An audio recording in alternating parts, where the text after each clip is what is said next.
We'll guide you through how to add a printer in Windows 11 and older versions of Windows. If you find this useful, then consider subscribing and liking the video. Here we are on my computer, and so we've got a local printer we want to go and add. You can follow this guide whether you're using Windows 11, 10 or older versions as well. I'm keeping this guide broad so you can go and follow along. So we need to make sure we go and add it correctly so we can then go and print to it, for example from Word or different sources on our computer. Make sure it's this full guide and don't skip ahead, otherwise you may go and miss an important part of this video. So to go and get started, you want to come to the bottom and you want to go and click on search. Then what you want to do is go and type in control panel and go and click on it like so. When this opens up, we need to go and find the option for hardware and sound, and you want to go and click there. Then at the top, we need to go and find the option devices and printers. Then in Windows 11, you'll get this pop up. You won't always, but if you do, just go and press devices and you need to go and scroll down and go and find more devices and printer settings.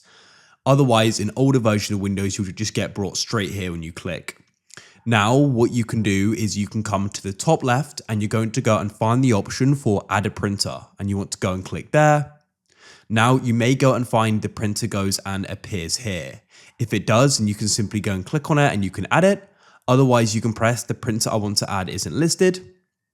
Then what you want to do is go down and you can press add a local printer or network printer with manual settings. You can click that there, press next in the bottom right. Click on this LPT1 here and you want to come down the list and find the option for USB port. I haven't currently got it, but you should do if you've got it connected, right? And then what you need to do is go and click on it and then you can go and press next. I'll just click on this one as an example. And then you want to go and press Windows Update in the bottom right here, because what will that then do is it's going to go and start updating the list of printers.